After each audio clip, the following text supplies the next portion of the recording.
Jonathan Smith in year one, okay, but are we still on a good trajectory for Michigan State football? We talked with Chris Vannini about that and a ton more. Let's go.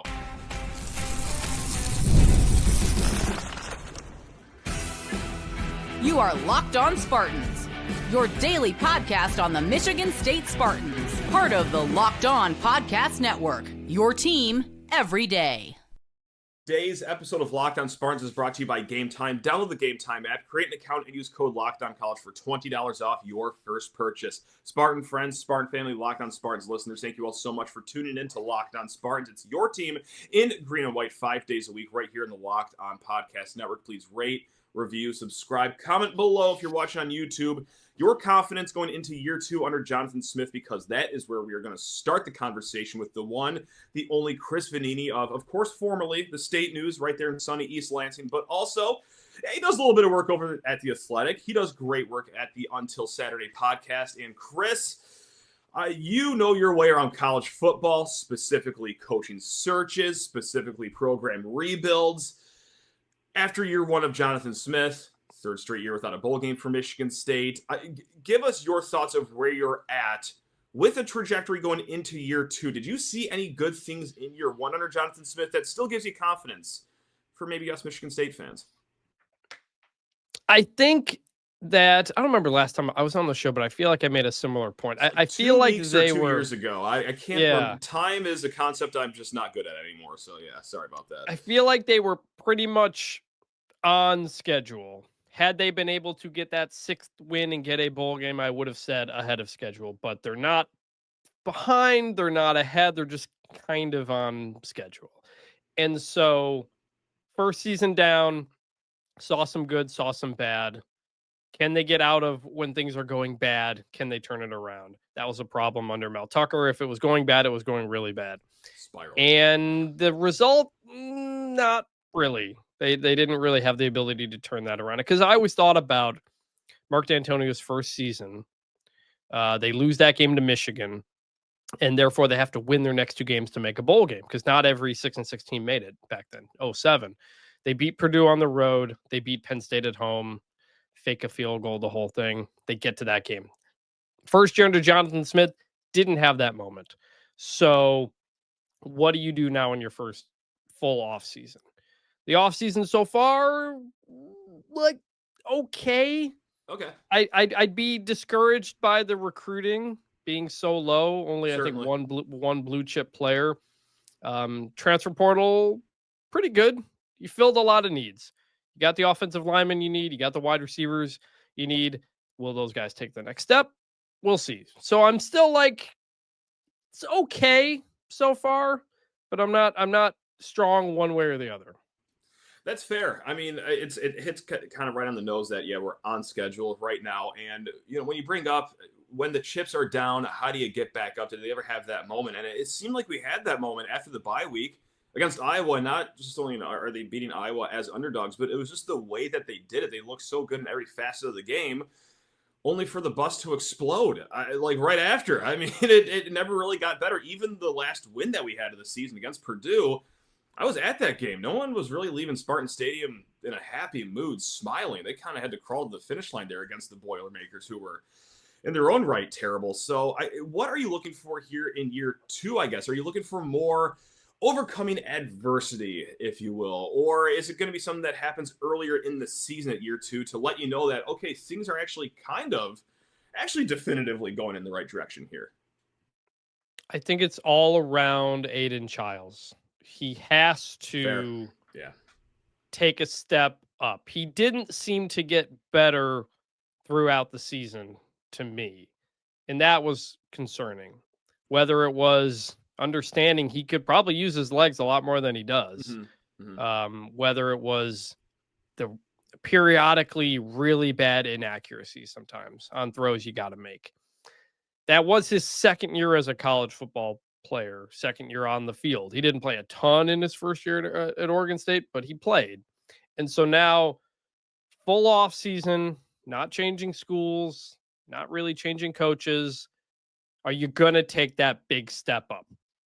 Because if you're not, I don't know where this team can go without it. He is such a pure talent. You can see it. It's there. When he makes the plays, like, whoa, not a lot of guys with this build, with this physical ability Those who are can fun do these moments. things. Right. Right. But can you get it all together? That is and we're not really going to see that in a spring game or whatever they do. We're not going to see it until week 1. And so that's my thought throughout this whole offseason. Aidan Chiles has to take that step up to be the guy that everybody knows he can be. It's just you got to be more consistent.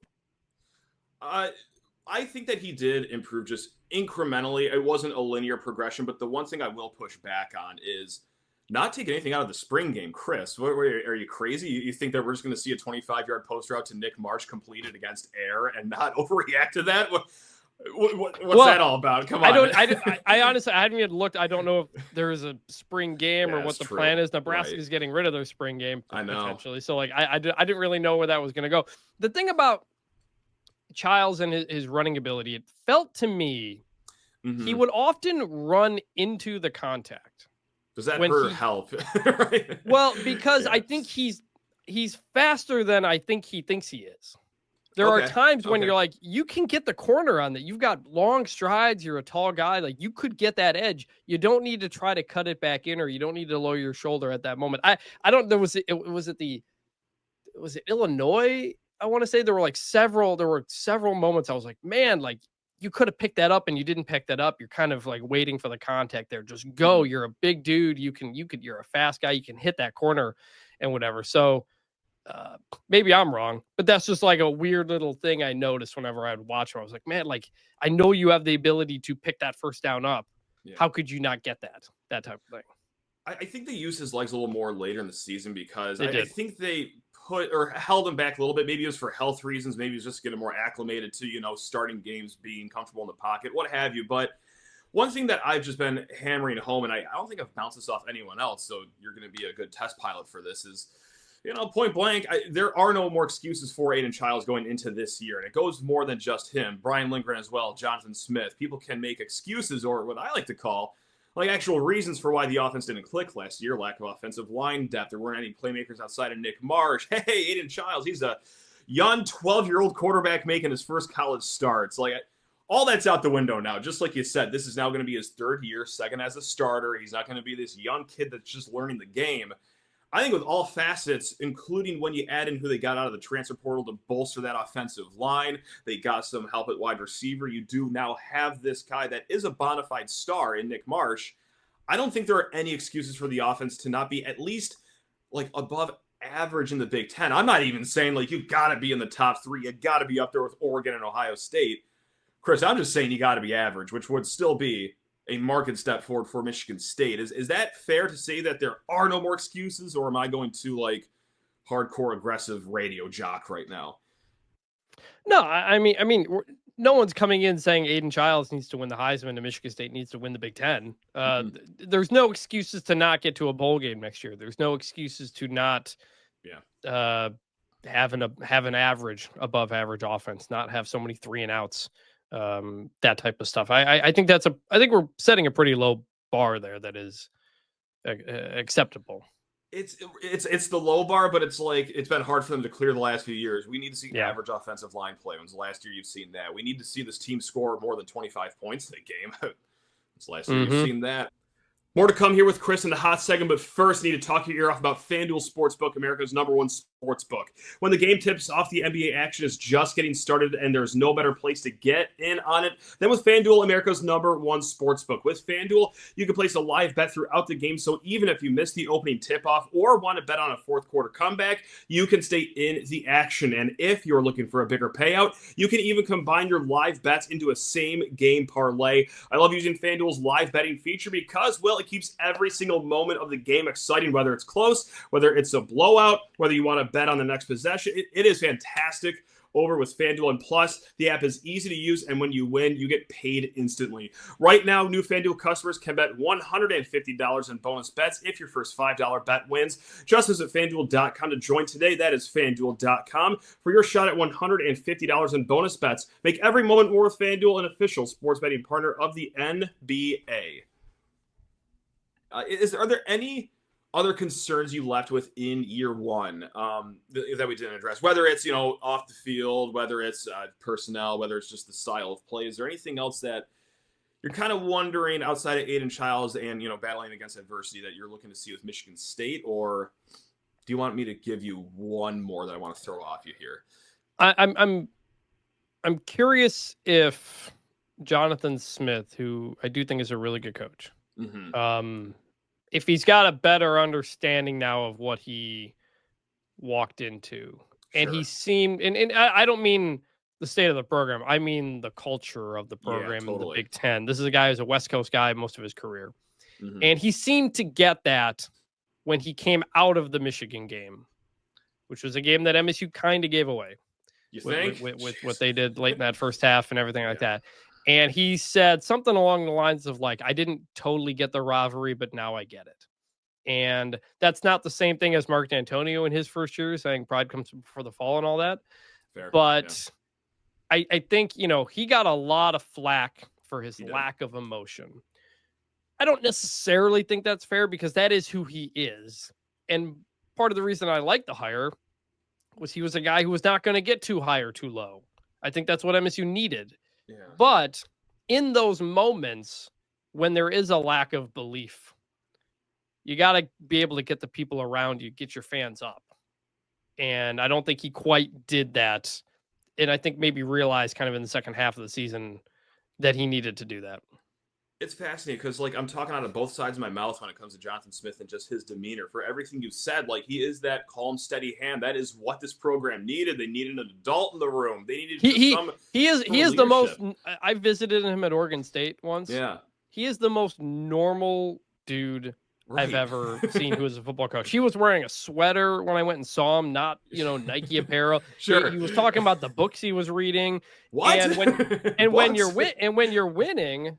That works. And when you're not winning, I know it all becomes a negative. This guy is in focus. He's not into it, whatever. I don't think either of those is necessarily true, but you do need to kind of know the pulse of your fans. And I think Mark D'Antonio was always really good at that, knowing when everybody needed to pick me up.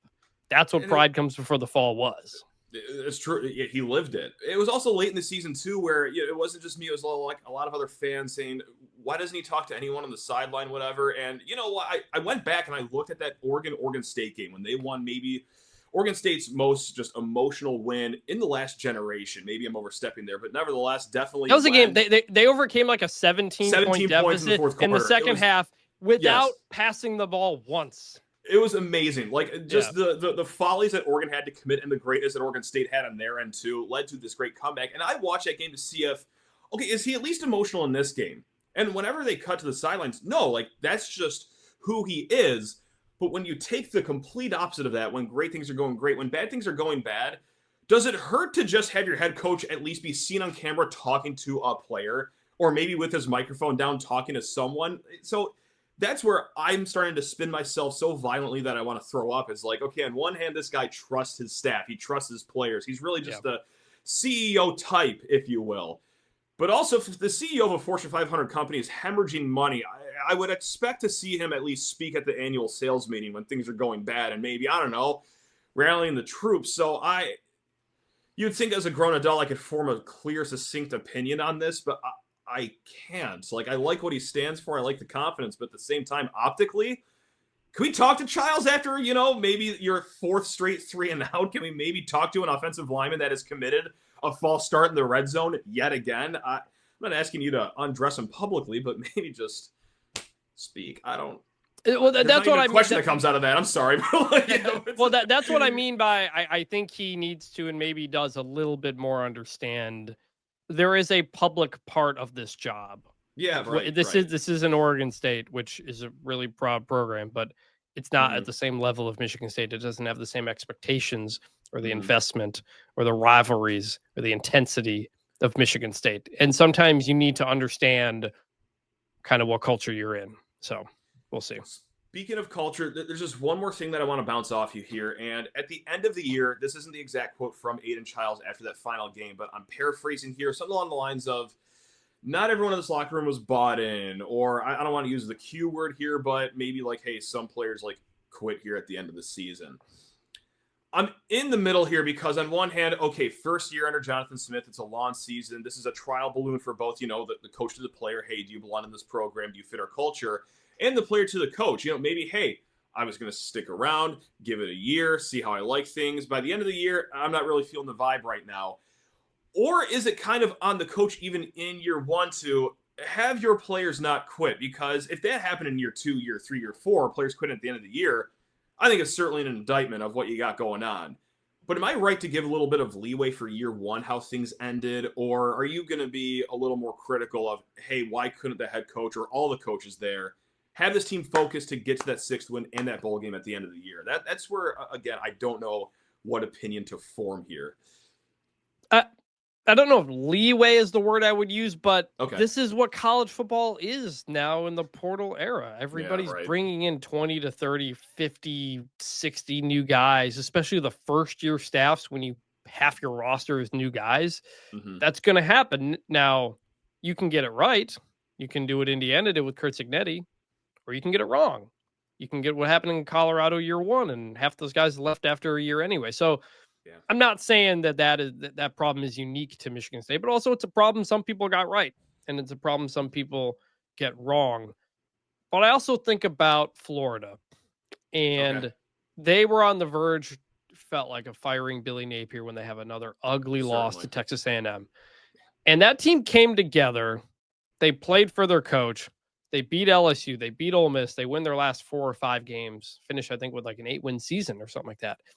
And so you can see teams turn it around during the season. You can see teams that didn't give up and quit. So what are you doing to make sure you don't have a team that is going to fall down and quit when things are going well at the end of the season? That's ultimately the job of the coach. It's the job of the captains. Aidan Chiles, he's a captain. Sure. 18, 19-year-old captain. He can say some guys maybe kind of gave up on the season, but that's on him too, to make sure guys don't do that. If you're getting that C. So you obviously can't have that in year 2. You have to have a better sense of what your talent is and who you're bringing in and what you need. Because it is really hard for a lot of coaches in year 1. You got to figure out what you have. And Michigan State lost some really good players at the end of the second portal last year. You have a couple of those guys. It's a better team. So it's got to be better. I think it's understandable if it happened. It can't happen again. That's what I'm saying. I'm kind of in lockstep with you right there. I mean, sure, we'll give you a mulligan. And I understand if people don't want to. I think most people are here in the Michigan State fan base. But, yeah, it can't happen year 2, certainly year 3. And I don't even think year 4 would happen if it happens in year 2 and year 3. But, I want to bring this to a broader picture right now, because over at the Until Saturday podcast, this is a few days, if not weeks ago at this point. Sorry, again, me and the concept of time are not friends anymore. But you talked about coaches' salaries since COVID. There was a belief at one point that, okay, maybe they'll just get lower in the world of college football. But no, the agents that you talked to actually said, not so fast, my friend. We're about to get paid because, well, schools are going to learn how important college football is to their programs. You just saw it with Penn State taking Jim Knowles, throwing $3 million at him. The other day, Ryan Day, $12.5 million. Now, that's not as shocking as an assistant making $3 million. But that gets me thinking, like, is Michigan State a school that is equipped to be a gamer in the long run here, you think? Obviously, they're in one of these 2 conferences you want to be in, the Big Ten, the SEC. But even in the midst of those 30-some schools, do you think MSU can be one of these dogs one day? Where do you pit Michigan State in the midst of just the spending palooza in the new era of college football? So when I wrote a story late in 2023, I wrote about kind of what went wrong for Mel Tucker at Michigan State outside of the thing that got him fired. Why did the program jump so high and fall so low? And when you talk to people inside the program or formerly inside the program, they would point out that the investment and infrastructure that Michigan State has is not at the level of the top of the Big Ten. Okay. What they did was they would put all of that money toward the head coach.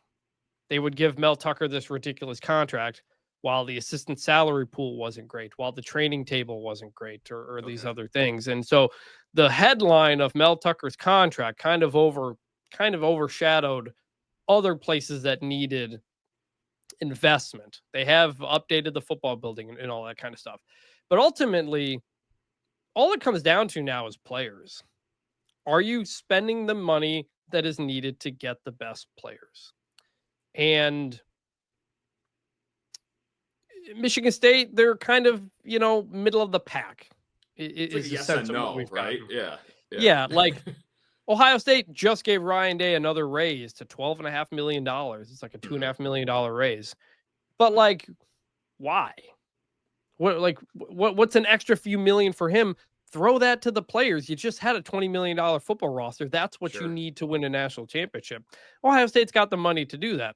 Not everybody does. Florida State just had Mike Norvell take a giant pay cut because they were terrible this year. Same with Mike Gundy at Oklahoma State. And they're taking that money from the head coach and trying to give it to the players because they know they need more talent. So Jonathan Smith has a pretty good sized contract, which is understandable. They needed to find somebody. They were in a tough spot. Yeah. But ultimately, I want to know, how much is MSU funding the House revenue sharing, assuming it happens? Are they spending $13-14 million on their football team?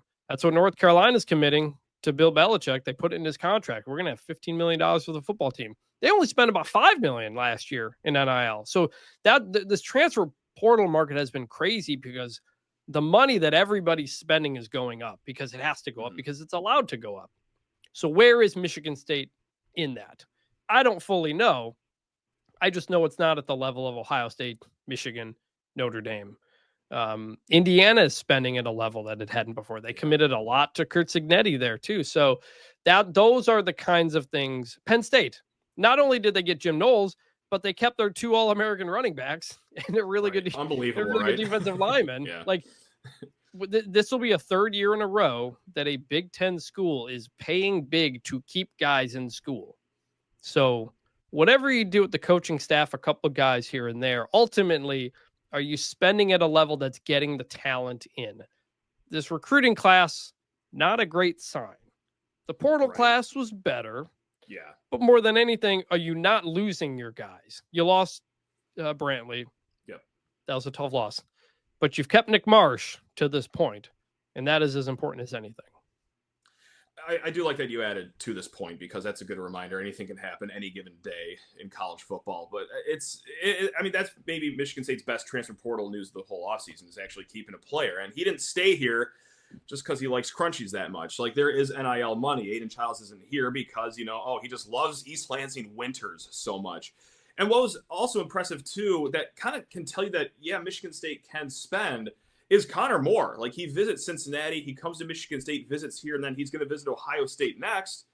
But not so fast. They didn't let him get in the car, the bus, the train. I don't know how he was going to get there, but they signed him right there. And, I don't think it's because he likes insomnia cookies that much. I'm sure there was NIL that had to do with that, too.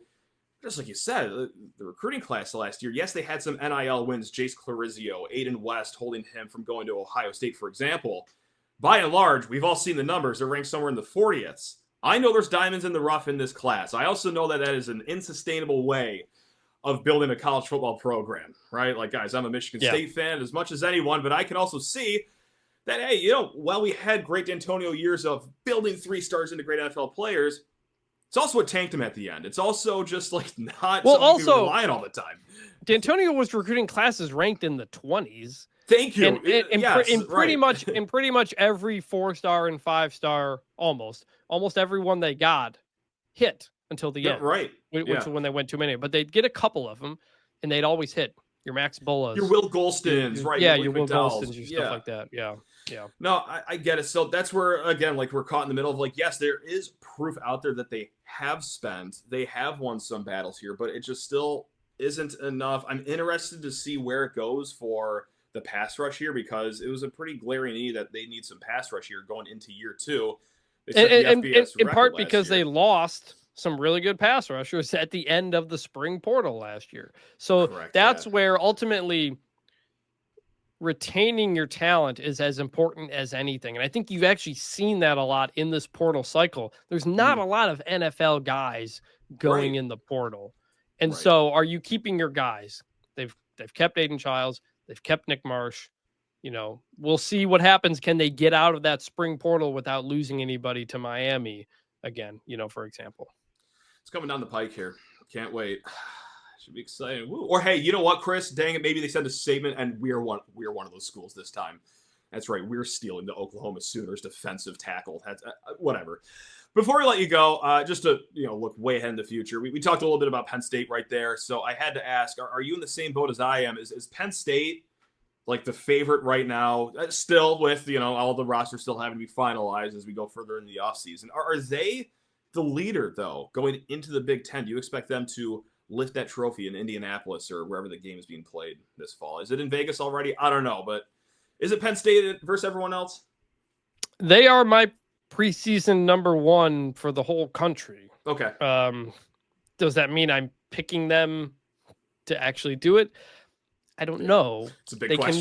They can never Right. get over that hump with James Franklin. Yeah. But if there was ever a time to do it, this would be the year when you've got Drew Aller and Nick Singleton and Katron Allen and DDS all coming back, and you've added Jim Knowles as your defensive coordinator. Yeah. So there's a lot to like. But like with a lot of teams, you'll believe it when you see it. It could happen, but they're my top pick. Yeah. Actually, I lied. I do have one more question here, and this is a hypothetical. This goes a little bit out of the world of just analyzing college football, but Penn State at Michigan State, definitely the 1B game of the year for Michigan State. Maybe one day is that Michigan game as it is every year.